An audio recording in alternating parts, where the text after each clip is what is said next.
배열과 포인터는 밀접한 관계를 가지고 있습니다. 어떤 점이 그런가에 대해 살펴보고 함수의 매개 변수로 배열이 전달되는 상황을 설명하면서 왜 포인터를 사용할 수밖에 없는지 다시 한번 확인하시기 바랍니다.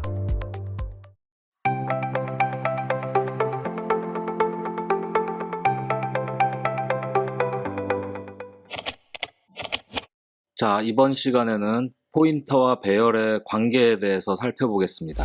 배열과 포인터의 관계에 대해서 살펴볼게요. 마찬가지로 이 책에는 이 C 언어를 만든 사람이 쓴 책이기 때문에 여러분들이 그 부분 이해하기가 쉽게 설명이 되어 있어요. Strong relationship. 포인터와 배열은 강력하게 관계를 가지고 있다고 했어요. 강력하다. 어느 정도냐면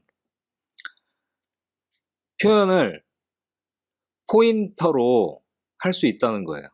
어떠한 어레이, 배열 표현은 포인터로도 가능하다.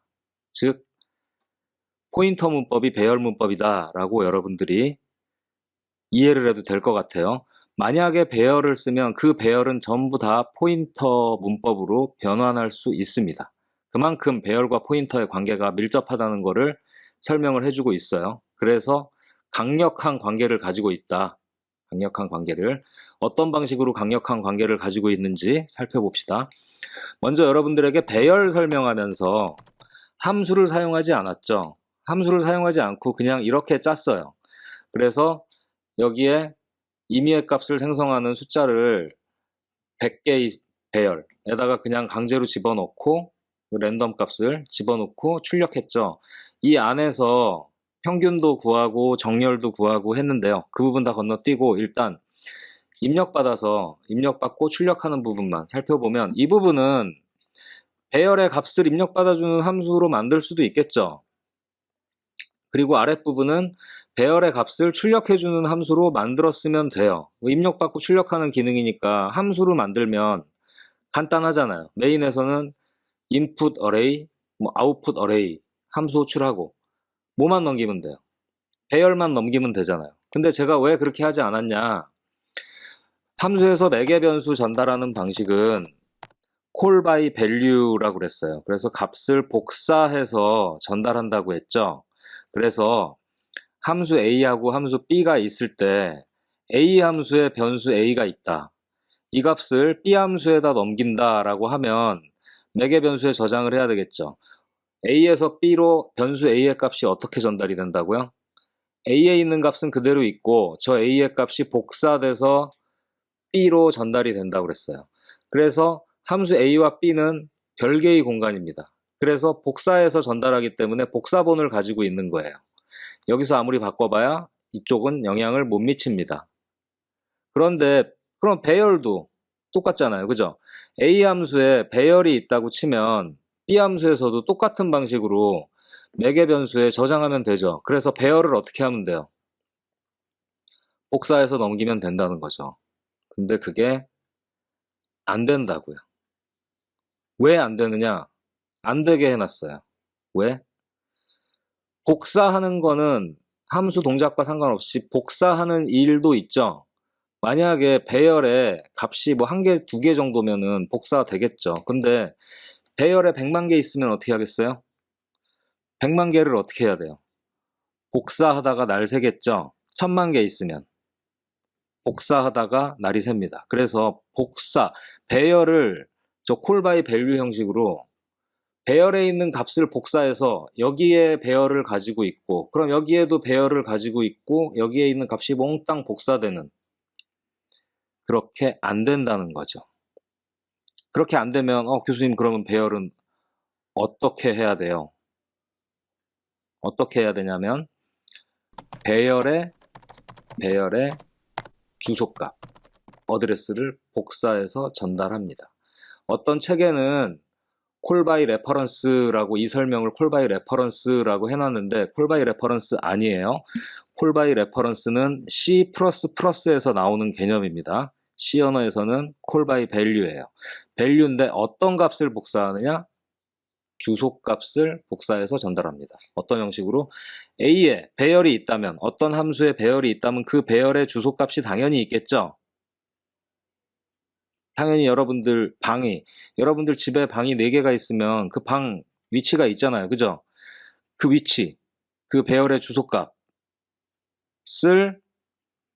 함수 B에다가 전달합니다.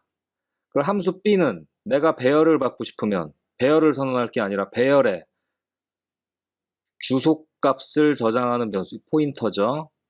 그래서 배열의 주소값을 복사해서 전달을 해요. 배열을 전달하는 게 아니라.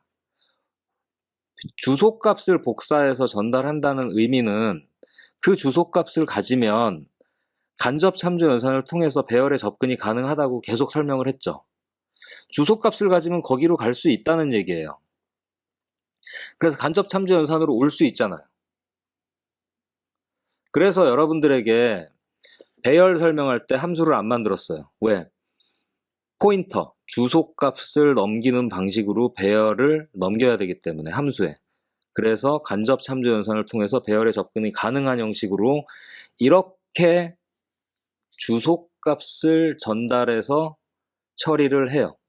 그래서 이거를 call by address라는 표현을 쓰기도 하는데 그냥 주소값을 복사해서 전달한다. 배열을 통째로 복사해서 전달 안 합니다. 자, 그래서 이 얘기가 나와요. Array subscripting can also be done with pointer. 무슨 얘기냐? Array로 표현한 모든 거는 포인터로 표현할 수 있어요. 자, 봅시다. A라는 배열이 있어요. 3개. 10, 20, 30이 들어가 있어요. 이거를 메모리로 표현하면 이런 그림이 될 수 있습니다. 자, 4바이트죠, 정수는. 그래서 1번지에 10, 20, 30 이렇게 4바이트, 4바이트, 4바이트 이만큼이 배열이에요. 메모리에 이만큼이 있다고 치면 배열의 첫 번째 방 주소는 어떻게 되죠? 여러분들 표현하면 문법으로 배열의 첫 번째 방 A의 0번째 방의 주소 이렇게 되겠죠? 이 얘기는 다르게 표현할 수도 있습니다.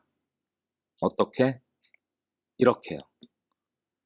그냥 A하고 꺽쇠가 없죠? 이 꺽쇠가 없어요. 그리고 주소 연산자도 없어요. 그냥 배열 이름 A만 적혀 있어요. 배열 이름 A만. 그럼 이게 뭐냐?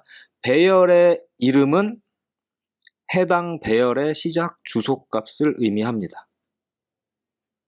중요한 얘기예요. 이렇게 안 써요. 이렇게 안 씁니다. 이렇게 쓰기도 하는데 이렇게 썼었죠. 저도 예제할 때. 이렇게 써도 되고 이렇게 써도 되는데 누가 이렇게 쓰겠어요? 그냥 이렇게 쓰지. 그죠?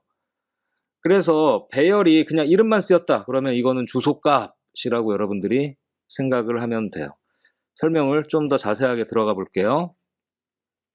자, 배열의 첫 번째 방의 값은 뭐예요, 그러면? 이거죠. 배열의 첫 번째 방의 값은 이거예요. A의 0번째 방 10이죠. 10이에요. 10. 이거는 어떻게 쓸 수 있냐면 이렇게 쓸 수 있습니다. 자, 보세요. 이렇게 여러분들이 A의 0으로 이렇게 코딩을 하면 내부적으로 이렇게 변환이 돼요. 이게 무슨 의미냐? 가만히 보세요. A 그냥 중괄호 열었죠. 크게. A 하면 뭐예요? 아까 뭐라고 그랬죠? 앞에서 배열의 시작 주소라고 그랬죠? 거기에다 0을 더하니까 그냥 A 시작 주소예요. 그곳으로 가서 거기에 있는 값, 간접 참조 연산이죠. 똑같아요. 이 두 개는 똑같은 표현 방식이다라는 거예요. 그래서 똑같다. 이 표현 방식은. 자, 그러면 이렇게 쓰면 A의 0번째 방이죠. 어디를 가르쳐요?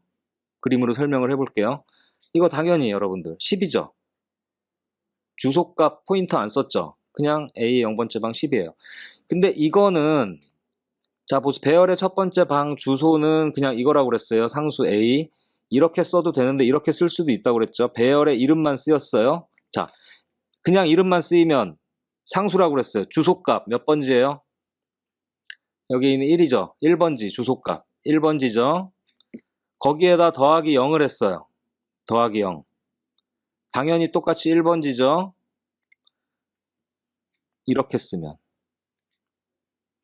1번지로 가서 거기에 있는 값이 되겠죠. 이해가 됩니까? 이 값은 몇이에요? 이렇게 돼요.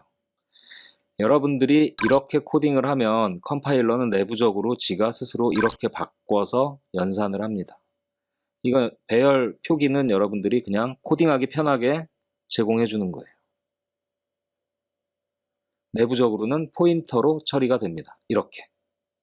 이런 형식으로. 실습할 때 제가 한번 보여드릴게요. 두 번째 방 1이죠.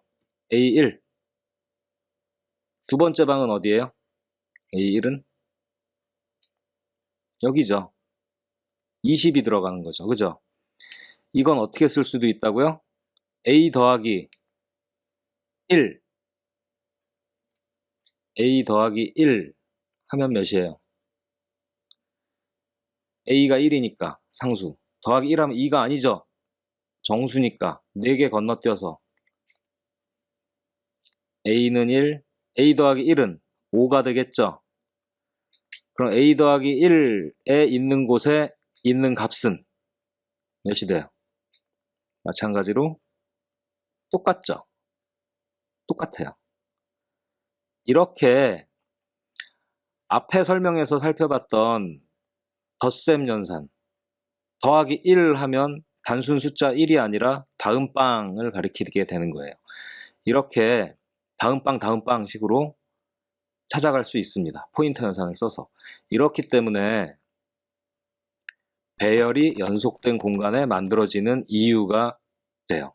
배열 설명할 때 여러분들에게 중요하다고 한 얘기가 있죠.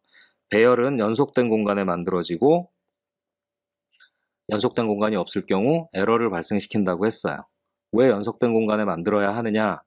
이렇게 내부적으로 주소 연산, 더하기 빼기로 배열의 다음 방, 이전 방에 접근하기 때문에 중간에 잘려 있으면 되겠어요? 안 되겠어요?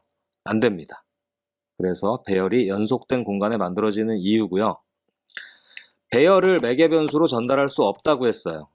어떻게 전달해야 되느냐? 지금처럼 배열의 주소값만 전달하면 해당 주소로 접근이 가능하게 됩니다. 지금과 같이 써서 포인터를 써서 그래서 플러스 마이너스 연산으로 배열의 앞 뒤를 오갈 수 있어요. 자, 그럼 이때 시작은 배열의 시작은 주소값을 써서 알 수 있는데 그 배열의 크기가 몇 개냐 라는 거는 그럼 어떻게 할까요? 매개 변수로 받았다고 치면 제가 여러분들에게 배열의 시작 주소를 줬어요. 그럼 여러분들은 그 배열로 접근이 가능하겠죠? 근데 크기 정보 다음 방 한 언제까지 다음 방으로 갈 건지 여러분들은 알 수 있어요? 없어요? 모릅니다. 여러분들도 모르고 배열의 크기는 컴파일러도 알 수 없어요.